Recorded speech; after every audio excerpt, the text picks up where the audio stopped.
All right, let's dive into this generative AI stuff. You guys sent over a ton on this. Articles, research, even like a whole guide to building AI models. Intense. Yeah, it's a pretty exciting field, tons of potential, and we're just getting started, really. That's what's got me hooked. Yeah. Before we get lost in the weeds, though, can you give us the layman's terms? What is generative AI, and why is everyone buzzing about it? So imagine AI that goes beyond just analyzing data. It actually creates something totally new, images, music, even text that sounds like a human wrote it. That's generative AI in a nutshell. So we're moving past the AI that can tell a cat from a dog in a photo to AI that can paint that cat like Michelangelo. Exactly. That creative potential is what's really captivating people. And it's not just about making art. This stuff could revolutionize industries from healthcare to, well, you name it. Okay, see, that's what I want to unpack. It sounds almost like magic, but I know there's some serious science behind it. One thing that caught my eye in this material was AI art not just being displayed, but actually selling for big bucks at auctions. Is this really happening? Oh, it's happening. Recently, an AI portrait sold at Christie's for over $400,000. Makes you think, right? What is art? Who owns it when it's AI made? It's a whole new world. It's exciting and a little scary, to be honest. Before we go full-on existential, I gotta know, how does this magic actually work? I glanced at that AI setup guide you sent. Intense is an understatement. You don't need to be a coding genius, I promise. At the heart of it all, our neural networks, think of them like the brain of these AI And they systems. learn, right? I kept seeing deep learning everywhere. Is that just a fancy way of saying the AI is teaching itself? It's a bit more than that. Deep learning means these neural networks have many layers, allowing them to process info in a hierarchy, kind of like our brains do. So more layers, smarter AI. Think of it that way. Allows them to see those complex patterns in data. But here's where it gets cool.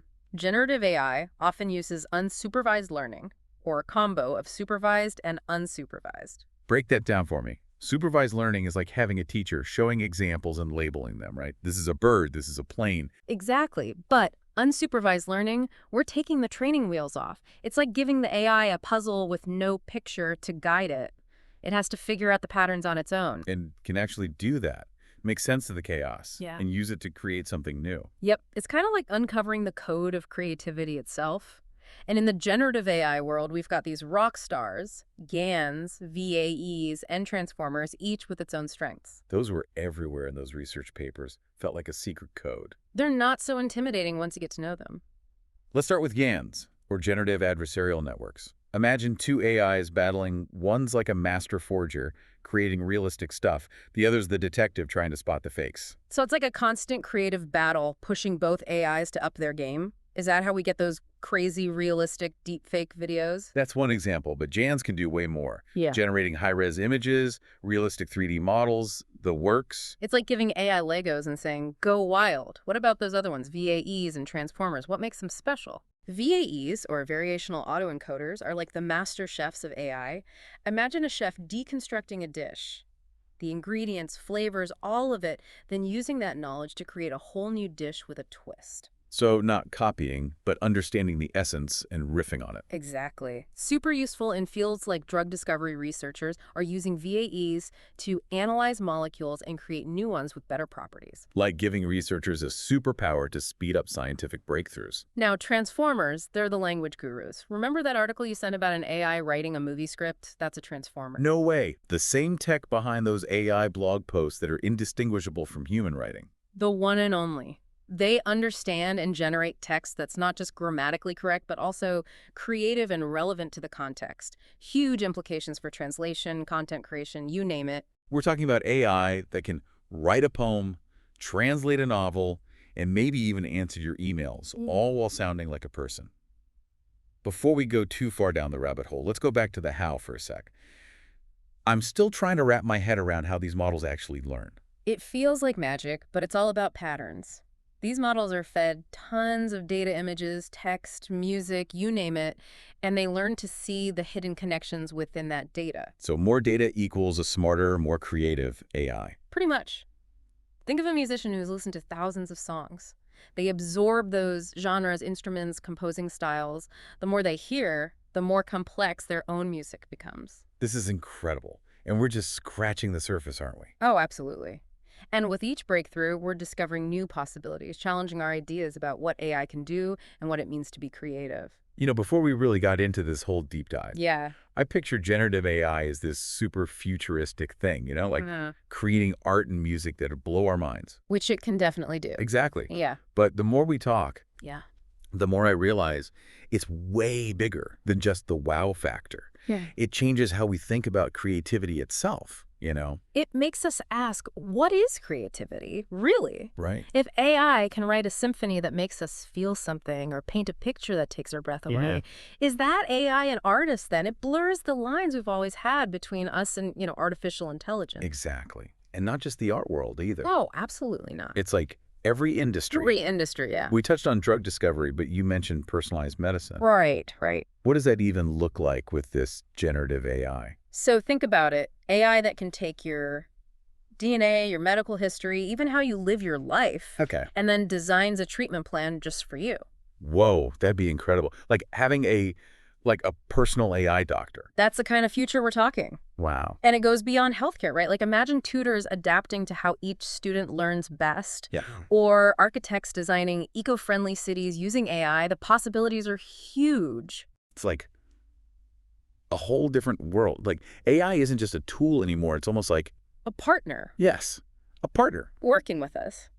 And with that, gotta talk challenges. Bias, for example. Big one. If we're teaching these AIs with stuff we made, won't they have our same biases? It's a huge concern. If the data's messed up, the output's going to be messed up too, right? Garbage in, garbage out. Exactly. We got to use diverse data and keep figuring out how to find and fix bias in these systems. It's not just powerful AI, it's responsible AI. 100%. And that takes everyone talking researchers, policymakers, the public. Wow. Got to make sure it's ethical. This is already a lot, but I'm hooked, clearly.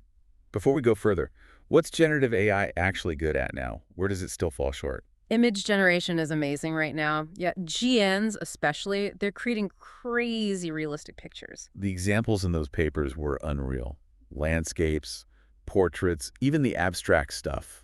I couldn't believe it was AI made. The detail is nuts, and it's not just still images either. AI is getting good at high-quality video, too. Like for movies. Mm-hmm. Heard they're using it for special effects. Yep.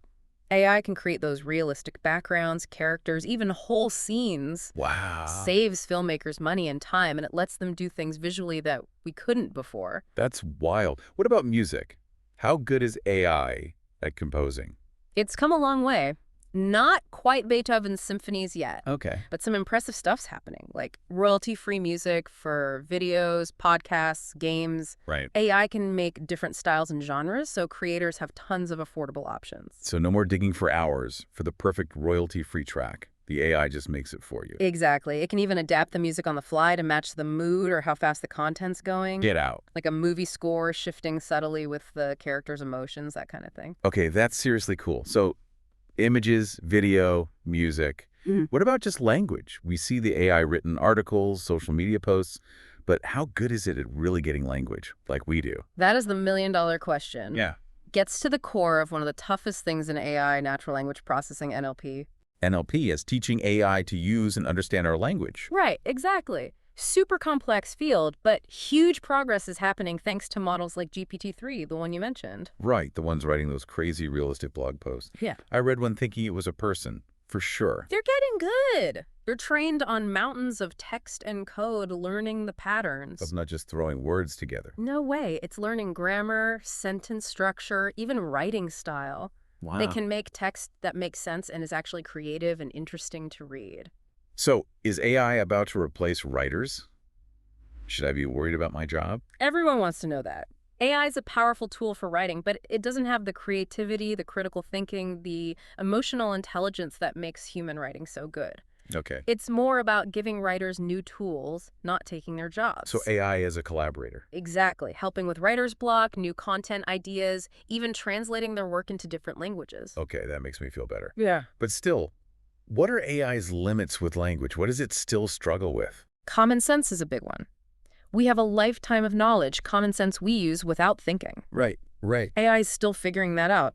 So it might write a perfect sentence, but not get the meaning behind the words. Exactly. You get technically good text, but it's missing that depth, that real meaning, also understanding and responding to emotions. Oh, for sure. Sarcasm, humor, all that. AI's still got a long way to go. You got it. Those little things we do with language are super hard to replicate in AI. So grammatically correct, maybe even factually correct, but it's not human? Not yet. So for a while, human writers are still essential. Good to know. But with AI changing so fast, who knows what's next? That's the exciting part. New stuff is happening all the time. So what is next for generative AI? What are the researchers working on? What might we see in a few years? Multimodal AI is creating a real buzz. Multimodal AI. Okay, what's that? It's AI that gets and creates stuff across all these different modes: text, images, audio, even video. So not just an AI for images or one for text, but one that does it all. Exactly. Think of the possibilities. AI making a whole music video with the music, lyrics, and visuals all from a simple text prompt. Wow. Or interactive learning experiences mixing video, audio, and text tailored to each person.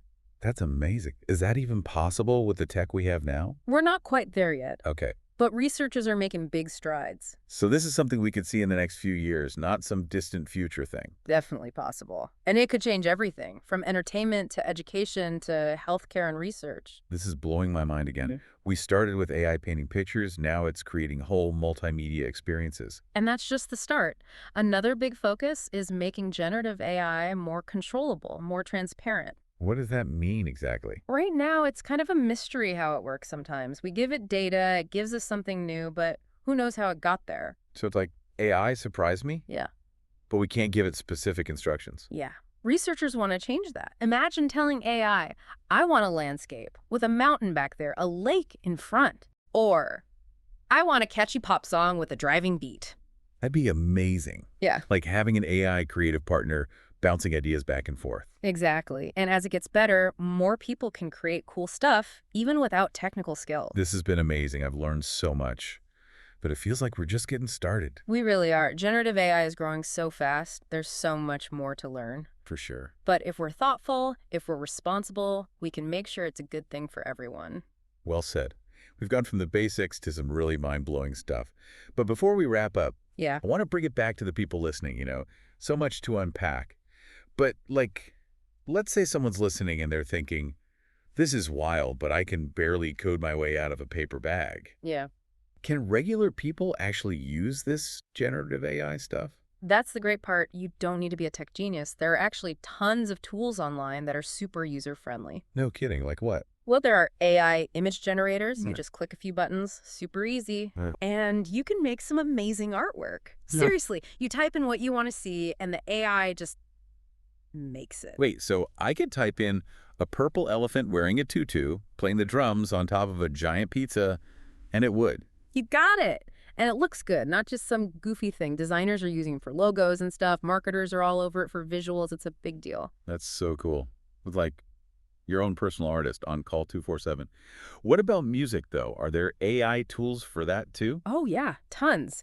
Those AI music generators are getting really popular. You can make your own songs, different styles, whatever you want. No musical experience needed. You're kidding me. This is blowing my mind. I'm already thinking of what I can create. Yeah. But it seems like all this is super creative stuff. What about, the more everyday uses? They've got those covered too. Like, if you're a writer, there are AI grammar checkers, things to help you edit and make your writing sound better, even some that can get you past writer's block. So instead of just staring at the computer, you get a little AI nudge. Exactly. And for the boring stuff we all got to do, there are AI assistants, right?